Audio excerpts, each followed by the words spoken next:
how do we get our money back? How do we pay anybody that we need to pay, right? On dispo, and then on acquisitions, the realtor was paid out of that.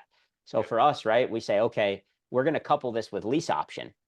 So we know that if we're going to be putting $12,000 out, and maybe we're going to borrow that from a private money lender, or maybe it's out of our own bank account, where are we going to get that money back? Because we can't go and burr it. We can't refi it. There's no equity.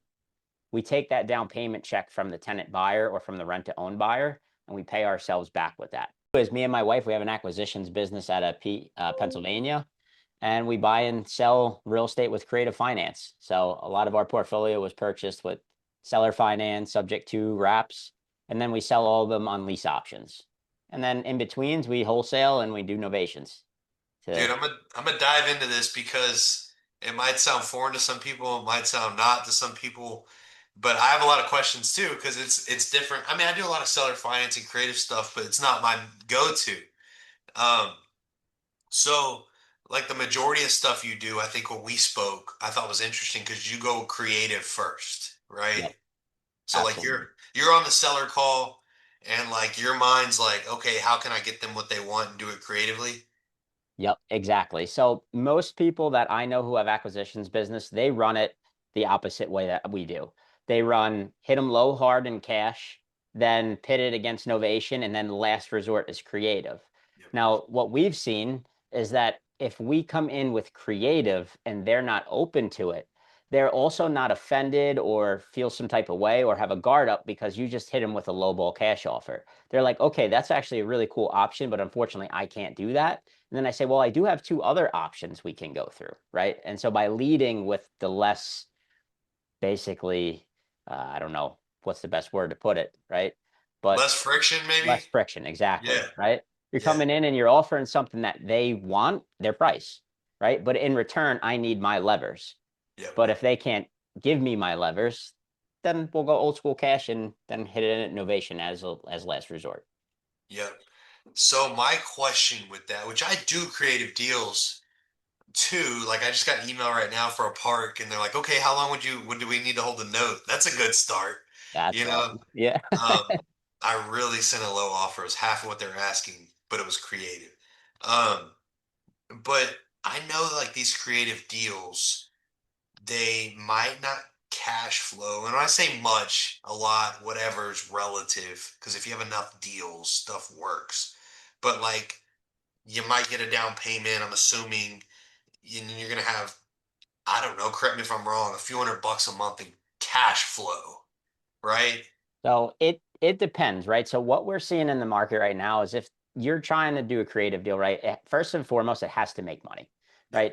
There's a ton of deals you'll see out on the market, and actually, me and Jay, we just did a YouTube video about this. Is that there's deals out there, and just because it's labeled creative finance or seller fi, whatever, doesn't mean that it's a good deal. Because if it's not going to make you money, then what's the point, right? So in terms of the overall structure, we've noticed that anything at 5% or above typically is not cash flowing as a long-term rental anymore, Yep. right? It's just not happening. So what we're doing is we have an abundance of leads and we're sifting through those leads. And the ones that have this quality interest rates, the ones that me and Jay know, if we sell them on a rent to own, we could cash flow 500 plus out of net, like clean in our pocket. Those are our gems that we keep. Anything else that's too slim, we'll either assign, or if we can't do anything with it, we're just very honest with the seller and let them know that unfortunately we're not your right person. Because the last thing you want to do is put a bad rep out there for yourself, lock everything up, and can't do anything with it, right? For sure. So I know, like, and I'm genuinely asking this stuff because, like, I don't know, I set with some creative finds, but they have different things that they do to make money. And like, I know that you could bring in the 500 a month. Okay, you get the house, right? It might have a little equity, whatever. Appreciating area, which kind of protects you if they default. You're making $500 a month, but I'm not going to say this like you always, but generally they want something down. So you're not making money up front to like pay your team, right? Because you got like Yeah. Yep. mouths to feed, including your salary. Yep. It's like, how do you overcome that? Yeah, absolutely. So in terms of when you're doing a creative deal, right? A lot of times we're leading and we're telling that seller first and foremost, like, awesome. Now, if we were to do this, since I'm paying your closing costs, I'm buying with no money down. Just leave it there. Some people will just commit, bow down and say, okay, no problem. I understand. But for the people who do actually need money or maybe are behind on payments, whatever, what we do is we'll say, look, what is the least you would need? You know, I typically buy with nothing. And that's how we work them all the way down. Now, on average, we want to be all in at 5% with closing costs of the total purchase. If we're over that, we have to have a damn good reason internally to want to do that, right? Yep. So, for example, the last deal we bought, $160,000 purchase price. It was a pocket listing for an agent of a friend of ours here in PA. $8,000 down, 4% interest rate on a seller financing term, right? 10-year balloon, easy stuff. Now, what we said was, okay, we're going to be paying 8,000 down, and then on top of that, right, we have 5,000 in closing costs. So we're all in for about 12. How do we get our money back? How do we pay anybody that we need to pay, right, on dispo? And then on acquisitions, the realtor was paid out of that. So Yep. for us, right, we say, okay, we're going to couple this with lease option. So we know that if we're going to be putting $12,000 out, and maybe we're going to borrow that from a private money lender, or maybe it's out of our own bank account, where are we going to get that money back? Because we can't go and burr it. We can't refi it. There's no equity. We take that down payment check from the tenant buyer or from the rent to own buyer, and we pay ourselves back with that. And that's how we're technically getting our cash up front, and that's how we're going to be paying the team. So Okay, when so deal. Oh, sorry. Go ahead. no, no. So like for example, that one we collected a $20,000 down payment. We had 12,000 out of pocket, and we had negotiated 90 days till first payment, so we had no holding costs, Yep. right? So we got that 20 grand, paid ourselves back, and then we were able to pay our dispo person from that 20K. That makes sense. Easy math. So 5%, you can't go over 5%. You want generally probably a minimum 10% down payment, I'm assuming, but 20K is awesome. That's more. And Yep. so you got 12 left over. You made from that. Okay, I get it. Yep. Cool. So we pay ourselves back. We're in the deal, nothing now, and now anything is just straight cheddar from there on out. Yeah. Cool. So my other deal is, I guess I'm just going over the mechanics. You lock it Yeah. up, you negotiate the deal, and then you're gonna go before you close on it, probably, maybe, or you're gonna find like a lease to own purchase. Well, I guess you don't have a payment for 90 days, so you have 90 days to figure it out anyways. And you're probably searching in the meantime anyways. Exactly. So because we're direct to seller with most of our stuff, we'll just be honest and say, look, like this is something we plan to keep. This is our game plan with it. Yep. If with permission for that seller, we'll say, look, are you okay if we start to put this out on Zillow, on Facebook, maybe put a couple signs in the front yard so we can start getting some phone calls so that when we close, it gives us a head start. Some of them are okay with it, some of them are not, and we respect their wishes. Yeah. But if they're okay with it, we start immediately so that we can get on that runway and potentially have somebody at the same time. Do you have a bunch of people? I don't want to say a bunch, that's relative too. Do you Yeah. have defaults? I'm sure, right? In terms of like, let's just say rent to own doesn't work on that deal. Right. So that's why we won't buy anything if it doesn't cash flow as a long-term rental. Yep. So that's our fallback, right? Yep. Because if we're hinging on rent to own and then LTR is not there, I'm not a midterm or short-term rental operator. I have no idea what I'm doing there. Yep. So it's rent to own, fallbacks LTR. If I can't do LTR, I won't touch it and I'll pass it off to somebody else who maybe does something different with it. Cool. Yeah, I like that. Do y'all look for, and I'm grilling you, but Oh, I I've love it, wanted, man. I've wanted to interview a creative person that wasn't full of crap. I Yeah. don't mean that. I'm just Yeah, straight yeah. shooter. No, I Like, love it, man. hey, everything's free. I'm like, how do you make money? Yeah. Right? That's Like, why we I do get this. it. I know Yeah. you can, but like, how do you do it? Yeah. I mean, I make money creative, but I don't do it the same way. I'm like getting a deal on every end. You know Yeah. what I mean? So like, Exactly. but I know there's a way. So okay, do y'all look for stuff and appreciate? Do you care, but like in appreciating areas too? Absolutely, man. So like we're huge on location. So Yeah, we learned the hard way, right? Back when we started in like 2020, 2021, we were locking up creative deals with just naturally low interest rates because that's what was in the market. So everything was like, oh shit, I want that. I want to take that. Let me have that. And then what we started realizing is, well, you can't do that everywhere, right? yeah, So we had stuff all over Pennsylvania.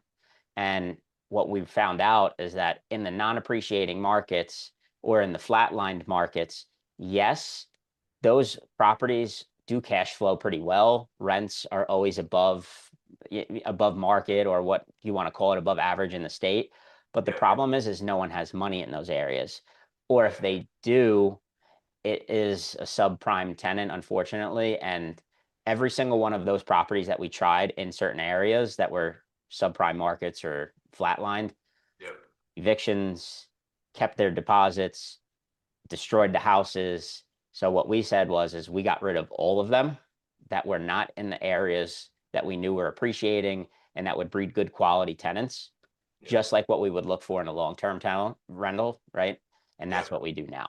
So we have our like hubs of where we do around certain areas of Pennsylvania. We don't really branch out into Ohio, but we had in the past. So Yeah, I like what you said, and it's gold. And I want to just reiterate it real quick is when you were on the phone, because I do something similar, so it resonated.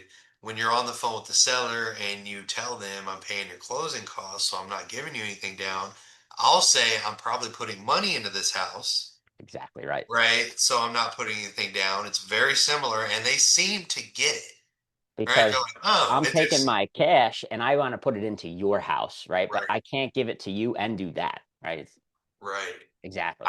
I have a portfolio of 0% interest deals, and it's like the easiest closes ever. It's like, I want 150,000. I'm like, Zillow, no, it's worth 150. We take payments? What do you mean? Well, Rentometer says it'll rent for 1,500. How about this? I'll give you 750 a month, right? Because it's half of what it'll rent for. I got expenses, and I'll give you $150,000. Okay. Like we have a whole portfolio of those. Exactly. And it like goes to your bottom line every month. So that's pretty badass. The part that I can't never wrap my mind around for the reason I like real estate for appreciation, depreciation, tax benefits. When you make money, at the end of the year, it's like, hey, well, I lost this, right, or whatever. Um, if I wrap, and I've never wrapped a property because I've looked at that, and I have a bunch of creative stuff. I've never wrapped it. And how do you? I know you do wrap, so how do you look at that? I guess. So actually, we do the same. We don't, for the same exact reason you just said, is I don't do wraps. So with Okay. lease options, it's a little bit different. So in the law's eyes, right, a lease option, it's your property, so it's our property still. They are a tenant, but they have first right, first dibs Yeah, to be able to purchase the property. I like that. And we still get depreciation. So a property we just bought this past year, we looked at our tax liability and we were like, oh crap, this is not fun. So we did a cost seg on it Yeah, because with a wrap, you're signing off the deed to maybe like a land contract, or maybe you're just transferring the deed completely. But with yeah, lease option, we keep it. We get to still evict them if they mess up or they don't pay. We don't want that to happen, but it's reality, yeah. right? And then at the end, when they do want to buy it, then we put a purchase and sale agreement together at that time and then go through title. Okay, so yeah, they're not getting title, so you're getting the tax benefits. Correct. My other question is, okay, you buy this thing sub two, Yep. right? Because if not, you just do a seller finance. Makes complete sense. But you do a sub two, and and maybe this doesn't happen, but I've seen it a bunch. For some reason, you're scared to record it for the due on sale, whatever. And maybe they have like badass tax benefits or whatever the hell it is, right? Like some people don't pay taxes, so it makes it Yep. intriguing. Do y'all do two things? Do y'all ever just close and you don't file it? Like you do close the attorney and you haven't filed it? So our attorney, I have seen that. Our attorney won't do that. Yeah. And at least from the ones that we've seen, we've talked. One thing that I have seen in the past is they'll do a trust and the seller's still part of the trust. Okay.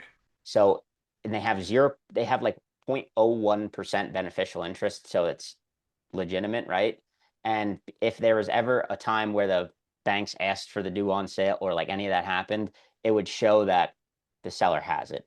On Yeah. top of that, it's really good for default because if you default as the buyer, all of the beneficial interest percentages will get transferred to that seller who's still a part of it, and there's no process. Now, there's a one attorney or title company here in PA that I've seen and that I've worked with in the past, and they won't do a subject to on a normal transfer. They will only do a land contract. Yep. So that's their way of like not recording it. Yeah. That's kind of what Yeah, I've done it that way with mobile homes because I buy like creative, like I'm like, hey, let me pay payments or like whatever. And we'll do it that way with those. because the mobile home loans are a little bit more like a car loan or something, right? Right. It's like a They don't, title. Yeah, yeah, they like don't. nobody, like it's a lot different. Yeah, exactly. So that's how we do it. We always do a trust. So we'll buy it in a trust. Seller has a small part, right? Their protection for default, our protection for due on sale. And per St. Germain Act, I forgot what year, whatever it is, they can't call the due on sale because of estate planning purposes. What does it cost y'all to get with your attorney to like form that trust and get it all set up, I guess?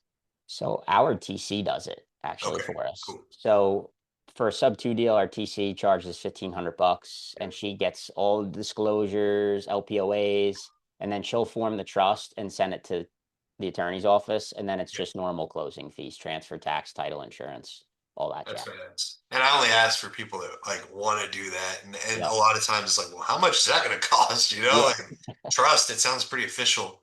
That's cool, dude. I like how you're doing those. How many deals does it take to like make cash? You know what I mean? Like everybody's finally getting paid if you're going to go the creative route. Like if the way y'all are doing it. It in terms of cash flow or just like like Well, what do you I mean? guess like both. Like, how many houses do you think somebody needs to go do the? Because you do a lot. You know, you do them, and you know you've seen the hurdles, the downs, the ups and Yep. downs. Oh, it's no money, right? All the Yep. business stuff. It's like, how many houses do you actually need to like enjoy some of the cash flow? It's never gonna be passive if anybody's ever listening. But the A and then B, you have monthly obligations too. So you need a certain amount of these deals coming in so Yep. everybody can be, good. Absolutely. So in terms of us, right, we have two facets in our business. So with our acquisitions business, we look at all of that from an active income standpoint. Yeah, Active income meaning like novations, assignments, what keeps my team fed and my lights on, right? yeah, Pretty yeah. much and pays the bills. And then the other side of it is what of that acquisitions business, what can I funnel into my portfolio? And I'm very big on not having a big portfolio. I'm very big on having like strong cash flow. So if I can have 10 properties that cash flow what my cash flow goal is, I'm happy. I That's really smart. Yeah, don't I don't need 200 doors. Forget yeah, that.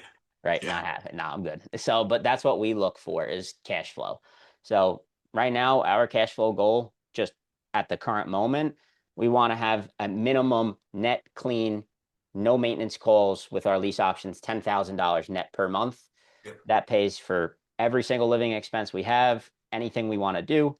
And then the acquisitions business is straight cheddar, yeah, yeah. reinvest, do whatever we want, right? So, That's cool. So you do run. So it's and I wanted to break that apart because some people are like, "Oh, this person only does creative stuff." I'm like, "No, like you have active cash, yep, right?" And that's what I'm getting at. I assume. I don't know. Everybody's different. I know I do. Like I absolutely, man. freaking do all sorts of crap for active cash. You We know? like example, tomorrow we just had a Novation go live in West Virginia last week. I guess you could call Novation creative finance. I don't whatever you want to say. It's just a strategy, right? It's Yeah, make money. How do I make money on this? And yeah, then tomorrow we have one in Baltimore going live, and then we have an assignment, a cash deal, and like a little local town out this way. Houses are worth like 50 grand, but I know a local guy who likes to buy them. yeah, Then we have other creative deals. Like I have a 9 unit that my friend sent me. They want to sell. It's their personal property and Augusta, Texas. And we put creative finance terms together, and I'm assigning that one for them to help get it sold. So yeah. it's all over the place, right? Badass, dude. Um, so I guess if people get a creative deal and like maybe they don't know what to do, Can they send it to you to like help them structure it and like find a buyer? Absolutely. Cool. Absolutely, man. We JV all the time with people. We actually have a couple friends of ours who have an acquisitions business and they don't know how to do creative finance. So Yep. anything creative they think could fit a model, they send to us and we whack it up. We do it together. And even like newbies, right? We've done that in the past too. It's actually how we bought this house is somebody brought us the lead and locked it up. We paid them and we took it. Yeah. So That's badass. Yeah, I have everybody sends me all their just stuff that has hair on it. yeah, And like novations. A lot of wholesalers will send me stuff. They're like, hey, we locked it up too high, be a good novation. I just have a link and they put it in and I'm like, hey, it's gotta be under contract. The VA looks at it and they're like, okay, good or bad. Most of them are bad. Or yeah, most of them and then the good one, they'll be like, hey Travis, check this out. That's kind of how we do it. My main cash flow single family business is just JVing these days. You that's know, awesome. So literally like no, not much overhead or no marketing spend. I don't spend Whack. any money on marketing. That's Not amazing. anymore. I used to spend, you know, 20, 30 G's a month, but then I was like, had this big team and I hated it. I hated it. I was like, it did not want to work. Yeah, So I was like, nah, I don't want that. And then I built a little VA team and built it like this, built the brand and stuff. So people, absolutely. there's a way to do it. I tell everybody there's a way to do everything. And that's why I like talking to people because everybody's so different. We're both skin and the cat, just totally different sides of Yeah. the field. That's it.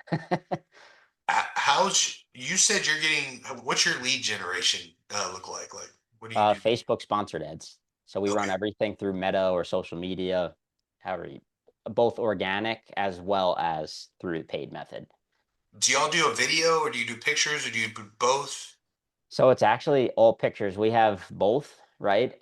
All videos, testimonials, all that stuff gets a very low impression rate. Yeah.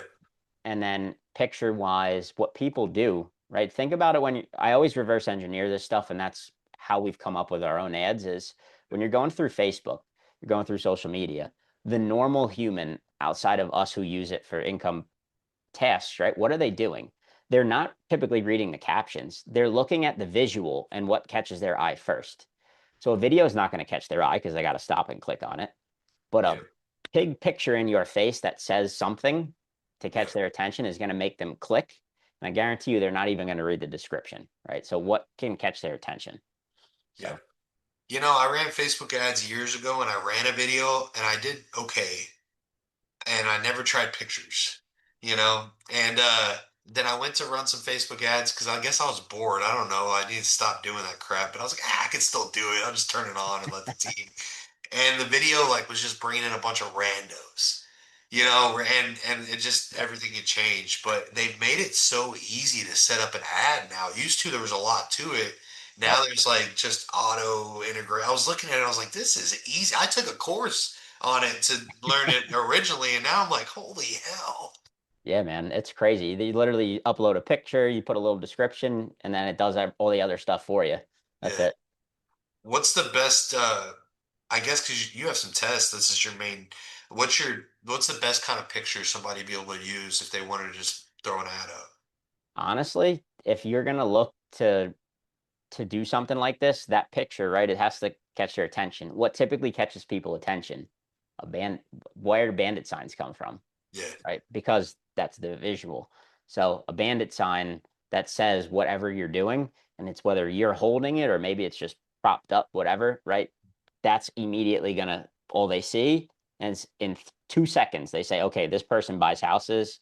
I want to sell my house. Click, done, yeah, right? They don't care about a lot of times, truthfully, what you're saying, who you are, what you look like. They just want to say, I have this problem. I need this help. Let me talk to them. yeah. Right. So So, ChatGPT, tell them yeah. that in a third grade language, and Yep. maybe you could probably make the picture in ChatGPT too. Like, hey, have it hold me a bandit, yellow bandit sign saying I buy houses for cash. Exactly. And You that's it. know, hell yeah. Right. It's Well, so, dude, it's so simple that it's kind of crazy, but it works. yeah. And then so you get the lead from the Facebook forum, and I guess it's integrated to CRM. Yep. Yep. And And then, then our VAs. So we have a whole team of VAs. We actually don't have anybody in the States except yeah, for our TC. Right. So our VAs, they'll catch that lead come through. And we do it a little unconventional, but we run our opening discovery script via text message. Yeah. It allows us to talk to multiple people at once while not having to have like 30 reps to Yeah. keep up with lead flow. So the lead hits, and then there's like a chat bot, maybe, or the VA hits it. The VA hits it. Okay, cool. So there's a lot of things that we've looked at and we say, could we implement AI here? Yeah, Right? We're like, yeah, of course we could. But one thing we've noticed is a lot of our sellers love the fact that we still have a real human interaction yeah, there. And that is one thing that I've seen is constantly every single day they're like, are you AI? If you are, I don't want to talk to you. Right. right. Yeah, So when Ryan or Ali, one of our VAs, sends them a selfie, right, and says, "No, I'm a real person," and their kids right next to them, yeah. it takes it off, like the load off. It's like, no, look, we're real people. I'm a mom, right? I have a family. I'm just here trying to help you sell your house, right? Boom. That's cool. So it comes in your VA. VA's like, I guess, what's your script look like? I guess I was about to assume, but I'd like to hear Yeah, what you're yeah. It's a basic 10, 10 8 question or 8 to 10 question script, right? You're doing the basics. You're saying. gauging their motivation, their timeline, does repairs, financial stuff, right? Is there liens, mortgages? What do they need?